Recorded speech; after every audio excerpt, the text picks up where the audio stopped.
It's Mercy. Music by Mercy again. Heat Nation, we the culture. Yo, E, I need you to call timeout. Need Brady to 7-4 plan. Tropical blanket, open for the shot. Yo, Greg, set the pit. Still 5 on the floor, still ride for my dog. Still battle on the court, still survive in the war. Keep your eye on the ball, or get burned from the keep this mic off the wall without turning the cheek. From night to day, no sleeping paths or allowed to morning. The nut is sleeping us, never catch us snoring. Live from Miami, report in the heat with 5 reasons sports from the courts to the streets. Yeah.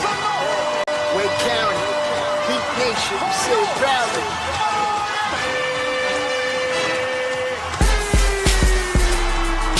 Welcome to 5 on the Floor, a daily insider show on the Miami Heat and the NBA, featuring Ethan Skolnick, Greg Sylvander, Alex Toledo, Brady Hawk, and others from the 5 Reasons Sports Network. Also, make sure to subscribe to Off the Floor for the most heat anywhere.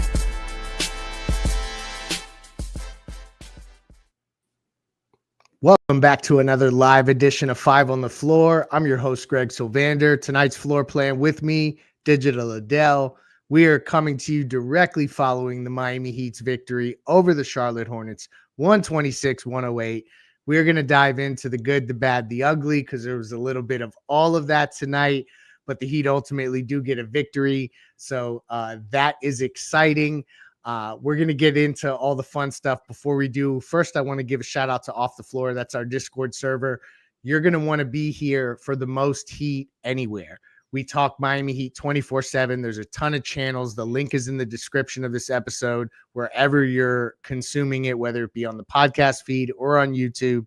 $2.99 a month. It's the most heat anywhere. You can vibe with similar like-minded Heat fans, talk Heat basketball, also get updates from us. Analysis, breakdown, stage shows. So check out Off the Floor. Definitely that is where you want to be for the balance of the season. Also, want to shout out a special sponsor of this episode, and that is CashAPP. This is where if you got some of those crazy, weird scams out there with money, you want to be secure. You're going to want to use an app that you can trust. It's CashAPP. That's where you're going to want to go. When you get the CashAPP card, particularly, not only do you get access to a ton of perks and benefits like exclusive early access to nationwide concert pre-sales, discounts on popular brands, you also get extra security with the power to instantly lock or unlock your card right from your phone in just one tap. If a suspicious transaction comes up on your card, CashAPP has your back by automatically declining the purchase and sending you a heads up to confirm if it's you or not. Behind the scenes, you can rest assured knowing your account balance is protected 24/7, fraud monitoring. Spend with peace of mind and order a CashAPP card in the app or at cash.app/card. Secure 10 is the code, y'all. For a limited time, new CashAPP customers can earn $10 if they use that code Secure 10 in their profile at sign-up. Send $5 to a friend. Send it to me, and you'll get your $10 within 14 days. Terms apply. CashAPP is a financial services platform, not a bank. Banking services provided by CashApp's bank partners, prepaid debit cards issued by Sutton Bank, member FDIC, discounts provided by CashAPP. Visit cashapp.app legal podcast for all disclosures. That was a lot of disclosures. So in full disclosure, Adele, the Miami Heat had the most prolific scoring first quarter in the history of the franchise. And as I understand it, they were, I think, 4 points or maybe even 2 points away from the NBA record for points in a first quarter. It was pretty unbelievable to start. 53 points is what they tallied in the first quarter. But then it got really close, and it was an interesting game. Your initial takeaways, we're going to get into the player of the game, play of the night. We'll use those segments to talk about the game in totality, but just your thoughts with no Bam, no Tyler, first game of the Emirates NBA Cup. They're in East Group C. They get the victory here at home. Your thoughts? Yeah, my thoughts on this game really come down to like the Charlotte Hornets are a fledgling team. They're not a very good team. They don't have their top guys either. They didn't have Brandon Miller. There was no LaMelo Ball. And the Miami Heat really came out and asserted themselves early, and their pace was they were able to get whatever they wanted on the offensive end to start. And then as the game went on, you saw some of the warts of the roster as well. And as you can see, as the comments start rolling in on the screen, Kelel Ware was not having one of his good days. And so the rebounding was a problem all night. It allowed the Charlotte Hornets to get back in the game. Second chance points really hurt the Miami Heat all night tonight. The Charlotte Hornets dominated second chance points 22-6. The Miami Heat got outscored in the paint. Didn't get outscored in the paint, but they got out rebounded in this game, 64-49. So it was just a really tough night on the boards. And there's some players we're going to talk about that contributed to that, but rebounding as a whole was a big issue. But that hot start, man, it carried them to victory in this game, in my opinion. Yeah, I mean, I think that they're just lucky that they hung on because it got close there for a while, but they, kept Charlotte at bay and then eventually created enough distance to get through this game. Let's get to the first segment. We'll kind of dive into some of the highlight players of the night with the Insurance by Lynette player of the game. And now it's time for the A-Aggressive Insurance Player of the Night, sponsored by our friend Lynette. You can find her at insurancebylynette.com. That's with 2 N's and 2 T's, insurancebylynette.com. If you need car insurance, renter's insurance, homeowner's insurance, or any other type of insurance, she's the person to go to. Based in Lauderhill, she services the entire Tri-County area here in South Florida, and she will make sure to get you the best deal. She'll probably talk to you about the Heat while you're at it. Reach out to her, insurancebylynette.com. And now, the player of the game. And insurancebylynette.com, as we mentioned, A-Aggressive Insurance. Shout out to Lynette, who's in the comments. I posted her comment here. There is no reason Ware shouldn't have a double-double, she says in the comments, and I wholeheartedly agree. First, let's do the housekeeping on the Charlotte side, Adele, because there's a player in Charlotte that you, since day one, like if I were to think of you as a talent evaluator, if you were building a roster and you were in a front office, I picture you as the guy who pounds on the table for Conca Nipple. Am I right about that? Like that's one of your guys, right? Yeah, Conca Nipple absolutely is one of the guys that I identified in the draft that is going to be better than a lot of people thought he was going to be, because he gets a lot of these lazy comparisons to Luke Kennard or Corey Kispert of that type, but he's a completely different type of player than those guys. And as the Miami Heat audience got to experience, he was doing a little bit of everything all night. Defensively, he drew the Norm assignment, which is a tough assignment because Norman Powell for the Miami Heat is a phenomenal player. And with all of that responsibility that he had, he ended up with 30 points. He had 8 rebounds, 3 assists. He was a perfect 7 for 7 from the free throw line, shot 38.5% from 3. Conca Nipple's a very tough customer. And as a rookie, for him to perform like that with that added responsibility, the sky's the limit for that kid. Yeah, I think that he is exactly what they need in Charlotte. And to our listeners and to everyone viewing, we're not going to spend that much time on Charlotte, I promise. So we're just getting this out of the way here. But I do want to say that Charlotte is doing the right thing by leaning into players like Kalkbrenner, Sion James. These are the kind of archetypes that I think can turn the culture around there, maybe a little bit less LaMelo Ball. It's interesting that they looked as well as they did for moments tonight. But Norm Powell set the tone. Yes. He continues to be a guy that they can rely on to get offense for them. He started really, really impressively. Andrew Wiggins also had a really good night, 9 of 16, 22 points.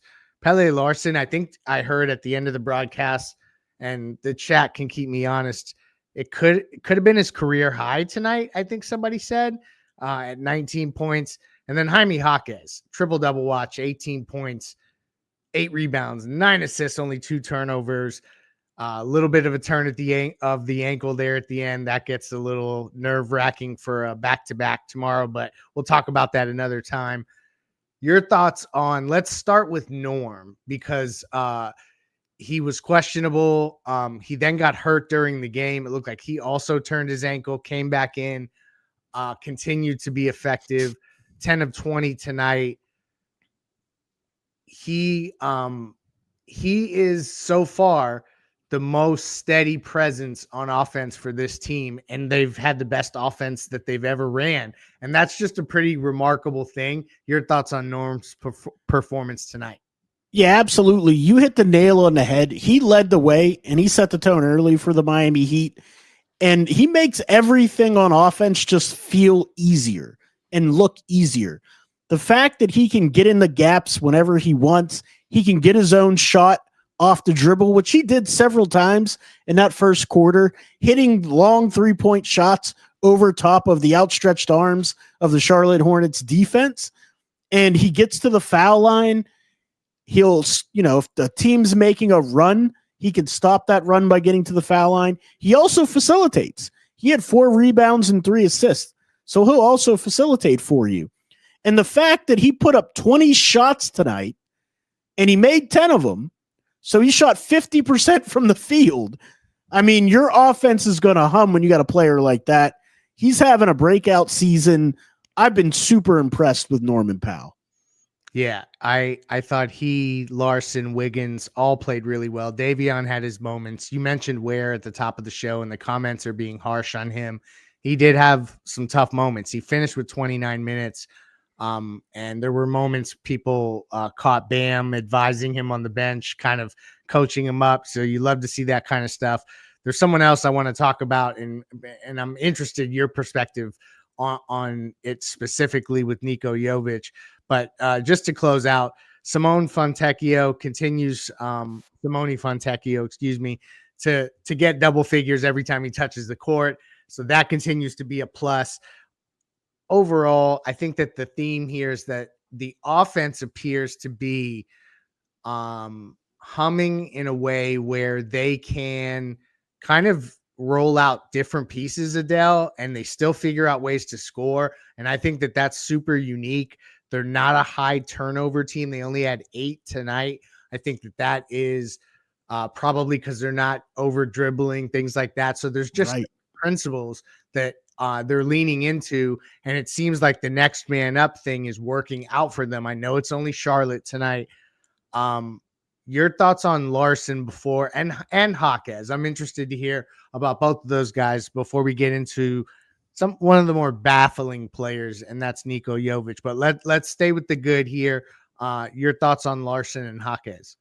Yeah, so Pelle Larson, man, he's just a gritty role player. He's never going to be, in my opinion, a superstar, but he's just one of those gritty guys, creates a lot of contact, super physical. And if you take a look at his stat line tonight, 8 of 11, shot 72.7% from the field. The majority of that is through contact down low. He's really good at drawing contact. Hopefully, as he gets some experience and cachet in the league, he'll get a little more friendly whistle, because I feel like he gets fouled a lot and he doesn't get calls. He only went to the line 4 times. Good free throw shooter, 3 for 4 tonight, but he'll also rebound for you. Gave you 4 rebounds. So I'm really excited what Pelle Larson does. Very sturdy defensively, very competitive defensively. Jaime Jaquez Jr., that guy, we're going to talk more about him later. Actually, you know what? Let's do it now. Hold on. Let's go to the segment. We're going to get into the play of the night, and that'll be Adele's jumping off point for Jaime Jaquez. Let's get to it. And now it's time for the X-Ray of the Play of the Day, brought to us by our friends over at Mobile C-Arm and Staffing Services. Nelson and his team will bring the X-ray equipment and the staffing to you. If you work in a hospital or a medical office, get a consultation today at c-armandstaffing.com or give them a call at 561-891-9620. Their fleet of trucks at your service. Again, it's Mobile C-Arm and Staffing Services, 561-891-9620. And now, the X-ray of the play of the day.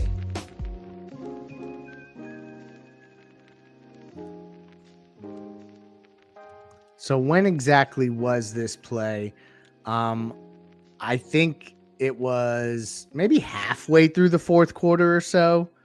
Jaime Jaquez has an unbelievable dunk. Ryan Kalkbrenner was the victim in this case. Talk about that play, Adele, but also just talk about a guy that I think a lot of Heat fans going into this season, they had higher hopes for. Ware, Niko with the extension, and we're going to talk about that here in a minute. Even Larson with what he did in Summer League, I feel like there was more, the vibes were higher from the fan base on all those guys than they were on Jaime, and he's flipped the script, and he's playing really well. He continues to make really sharp decisions and continues to play well. Playmaking is there. Your thoughts on his game overall tonight, and also the play of the night where he yoked on Ryan Kalkbrenner. Yeah, absolutely. And I don't want to get it lost in that play. He was being defended by Sion James, a rookie, but he's 6'5", and he's a very good defender. Physical body, very good defender. Jaime, this is the second time this season where he set somebody up. It was 5 minutes and 13 seconds left in the fourth quarter. He set him up by looking off to his right, like he was trying to see if he was going to make a pass, pounding that right-hand dribble. A super quick crossover to the left, dropped him. Sion James fell on the play with that crossover. Jaime flies downhill, one-handed dunk on the head of Ryan Kalkbrenner. It was outstanding. And one of the things that we talked about a lot on this channel, and I know it was my personal opinion, that Jaime last year caught a lot of flack because he played injured. Mm-hmm. That groin, even though he was well enough to play, he didn't have any explosiveness. And that includes his speed, his quickness, and his vertical pop. He didn't have it. This year, you can see that's absolutely back, and he is so confident right now. What he does for this team is irreplaceable. I mean, he only had 18 points, but he had 8 rebounds. He had 9 assists. I mean, he was doing everything out there for Miami, and he makes that second unit hum. And I'm going to tell you this, Miami Heat fans. It's very worrisome for me if Jaime misses time, because if Jaime misses time, I don't think that second unit looks the same at all without Jaime Jaquez Jr. You're right. Like all of the advantages that second unit has provided. And that's really where in a lot of games, the Heat have created separation and played well, is the way that second unit comes in and blitzes the team that they're playing against offensively. Without Jaime out there doing what he does, you're right.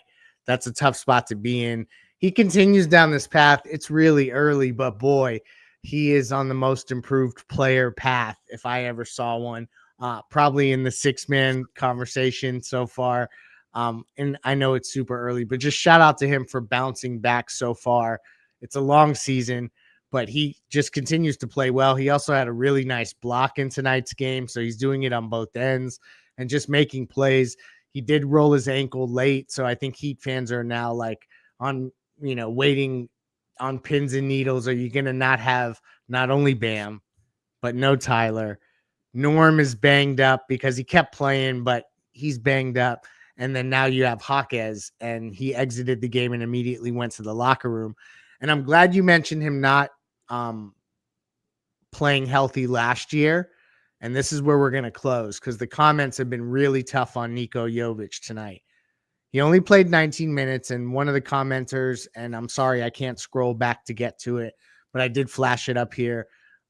Looked like he came out of the game and put his back brace on, didn't get back in. Adele only played 19 minutes. He was 4 of 6, 3 assists, 4 rebounds, 3 steals. I mean, those are the counting stats. I know that doesn't tell the entire story. Do you think that this is a situation where Niko maybe is not 100% healthy and that's why he hasn't looked good? Or do you see other stuff happening on the court? I feel like the way that Jaime played at such a fast speed, and he was only at 1 speed last year, seems to have kind of taken over Niko this year. So there's functional things that I don't love from Niko. But do you think it's probably the injury more? Because like now I'm thinking, because people in the comments are mentioning the back brace. I didn't see that during the game. I mean, it could be. I've always been concerned with Jovic's flexibility. He's been a very upright player for, the way he plays. But to me, it's more that in this offense, it's about creating space so you can take advantage of it one-on-one. And playing one-on-one isn't Jovic's game. His ball handling isn't nearly as sharp as Jaime Jaquez Jr.'s ball handling. His first step isn't nearly as quick. Where Jovic excels is in the open court, where he can use those long strides and use his top-end speed to outrace other 6'10 guys. But in the half court, he doesn't have the ISO chops or the one-on-one chops that like Norman Powell has or Jaime Jaquez Jr. has, or even whenever you have somebody that has to close out as hard on Simone Fontecchio, for example, or even Wiggins in the low post mid area. He's got a good bag. True. He can't dribble. He's got a good bag in that low post mid area, and he knows exactly what spots he wants to get to. So if I had to ask you, where does Nikola Jovic, where does he want to get to on the floor to score? It's directly at the rim. Mm-hmm. There's no like midi game. There's no spot on the floor where you're like, he gets here, he's scoring. He doesn't have that in his game. So to me, it's more the offense. He's not fitting well into the new offense, in my opinion. Yeah, and that's interesting because I thought, like, intuitively to me, Niko would fit into this, and you're right, it has kind of stifled him because the half court read and react stuff is not necessarily where he excels. It's more of getting out in transition and being a gazelle, so to speak, in that kind of format. But I will say this, that it'll be interesting if Jaquez is out, if Niko is given more of a featured role, what that looks like. And I'm just speaking about tomorrow because Jaquez's ankle is probably going to be sore when he wakes up tomorrow. And I think Niko, it's a shame that Niko and Ware, two players that Heat fans were really excited about coming into the season, both continued to be in flux. Like tonight, we didn't learn any more about either one of those guys, and their role is not any clearer. And that's an interesting dynamic that I don't think we expected from both of them, especially Niko with his extension. So, final thoughts: the Heat get another victory, 126-108. They move to 5-3 on the season. This is the first night of a back-to-back, so we'll have you covered for tomorrow night's game as well. But Adel, your final thoughts before we close. Yeah, I mean, my final thoughts on this is I'm super excited for what the Miami Heat put together. The coaching staff has come together with a plan. The players are executing that plan. And regardless of result, it's a much better product than what we saw last season. Norman Powell helps that drive that engine. So does Jaime Jaquez Jr. Praying for their health. And hopefully we can continue this fun ride to start this long NBA season.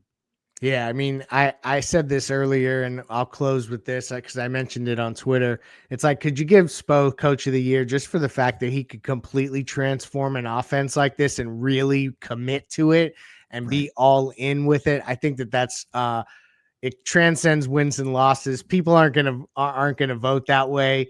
But the Heat do get a win tonight. They continue to try to build the right habits to stay in the mix in the Eastern Conference, which they continue to be. But the standings are early. We'll have you covered tomorrow night. Thank you to our sponsors. Shout out to CashAPP. Use that code SECURE10. InsuranceByLynette.com, as well as Mobile C-Arm and Staffing. Adel, peace out. And to all of our live viewers and listeners, we appreciate it. We'll have you covered tomorrow night. Peace out.